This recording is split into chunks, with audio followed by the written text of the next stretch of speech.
안녕하세요. 뇌근연구소 장원입니다. 오늘은 뇌전증의 원인 6번째 시간으로 억제와 흥분을 담당하는 신경연달 물질의 불균형인 글루타메이트의 가바로의 전환 문제를 말씀드리도록 하겠습니다. 지난 시간에 신경계를 흥분시키는 글루타메이트 신경연달 물질과 억제를 담당하는 가바 신경연달 물질에 대해 알아보았는데요. 이번 시간에는 이러한 불균형이 어떠한 근본 원인 때문에 신경세포의 과활성화를 촉발시키는지 설명드리도록 하겠습니다. 지난 시간까지 신경계에서 자극을 담당하는 글루타메이트와 억제를 담당하는 가바에 대해서 설명드렸는데요. 글루타메이트는 가속기로, 가바는 브레이크로 생각할 수 있는데요. 자동차에서도 가속기와 브레이크를 둘 다 있어야 하듯이 둘 다 똑같이 중요합니다. 그리고 글루타메이트는 가바의 전구체가 되며 글루타메이트의 체내 농도가 높게 되면 가바로 전환될 수 있습니다. 언제나 글루타메이트 수치가 너무 높아지기 시작하면 가바로 바로 변환되어 과도하게 흥분되는 것을 막습니다. 이러한 과정이 신경계가 균형을 유지하는 방식인 거죠. 흥분시키는 신경연달 물질인 글루타메이트가 많아지면 억제를 담당하는 가바로 전환될 수 있지만 글루타메이트가 과도할 경우에는 GAD라고 하는 조효소에 의해서 가바로 전환되게 됩니다. 그러나 우리 몸이 과도한 글루타메이트를 적절하게 조절할 수 없는 경우에 글루타메이트가 과도하게 높은 수준으로 증가한 채로 유지되게 되는 거죠. 글루타메이트가 가바로의 정상적인 전환을 위해서는 글루탐산 탈탄산 효소인 GAD라는 효소가 꼭 필요합니다.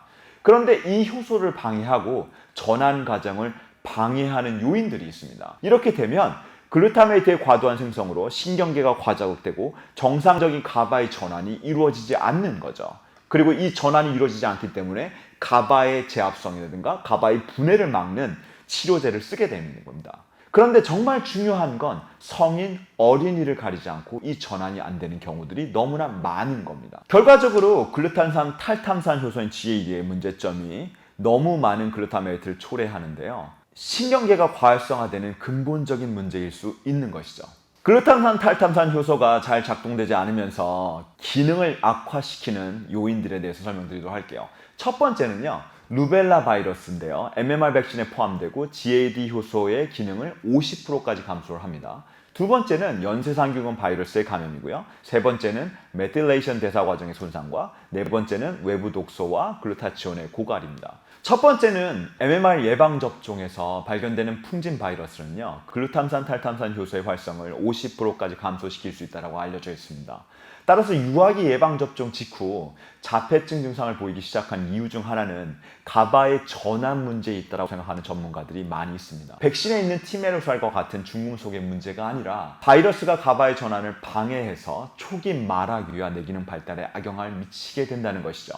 두 번째는 만성 바이러스 감염은 글루탐산 탈탐산 효소의 작용에 부정적인 영향을 미치게 됩니다. 특히나 글루타메이트가 풍부한 환경에서는 연쇄상균과 같은 일부 미생물이 과번식하게 되는 원인이 되는데, 특히나 뚜렛의 원인을 설명하는 판다스와 자폐 스펙트럼을 가지고 있는 많은 어린이가 연쇄상균에 감염된 것을 보면 놀라울 일이 아닙니다. 세 번째는 세포 내 메틸레이션 과정은 가바의 글루타메이트의 균형을 이루는데 다양한 역할을 하게 됩니다. 하나는 메틸화 경로에 손상이 있거나 활성을 돕는 조효소들의 결핍이나 유전적 다형성이 있으면 엽산이 제대로 활용되지 않고 글루타메이트의 합성이 과도하게 일어납니다. 네 번째는 메틸레이션 대사 과정의 문제는 바이러스와 같은 미생물을 억제하기에 어려움이 발생하고 외부 적과 싸워 맞설 T세포를 충분히 만들 수 없기 때문에 이러한 미생물이나 외부 독소들이 증대됩니다. 결과적으로 미생물이나 외부 독소들의 증대는 글루탐산 탈탐산 효소의 작용을 방해하는 것뿐만 아니라 신체 내 이를 해독하고 처리해야 하는 글루타치온과 같은 항산화제를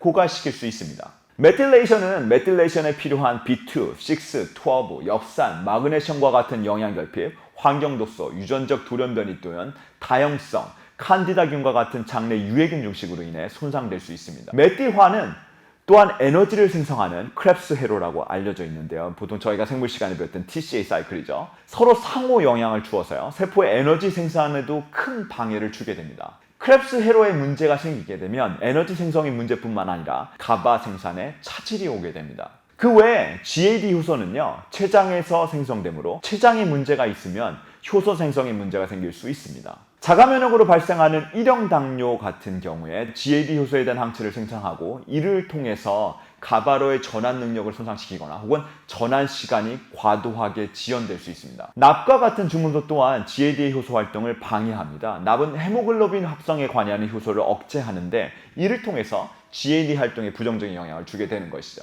B6는 메틸레이션 외에도 GAD 효소와 같이 글루타메이트를 가바로 병행시킬 때 꼭 필요하기 때문에 B6의 충분한 용량이 필요합니다. 이때 활성화된 형태의 B6인 P5P가 중요한데 대부분의 사람들이 B6가 부족한 사람들이 많습니다. 가바 자체의 합성은 크랩스 회로에 의존하기 때문에 이 회로의 정상적인 작동을 가능하도록 하는 것이 아주 중요합니다. 메틸레이션과 마찬가지로 크랩스 회로에도 B2, 6, 12, 엽산, 마그네슘과 같은 영양결핍, 환경독소의 축적, 유전적 돌연변이 또인 다양성, 칸디다균과 같은 장내 유해균 중식으로 손상받기 때문에 이를 주의해야 합니다. 가바로 전환되는 문제를 바로잡거나 가바 합성이 잘 안 되는 문제를 바로잡는 방법들은 이미 보신 것처럼 동일한데요.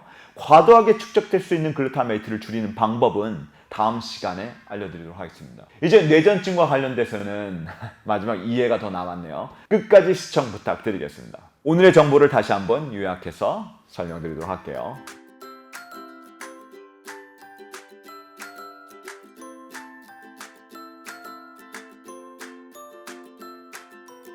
그리고 여기에 대해 좀 더 자세한 설명은 우리 아이 독특한 행동, 특별한 뇌를 참고해 주시기 바랍니다. 오늘 정보가 올바른 정보를 찾는 이들에게 최소한의 도움이 되길 바라고요. 이 정보들을 제가 계속적으로 제공할 수 있도록 구독과 그리고 다른 추천 영상들도 꼭 확인해 보시기 바랍니다.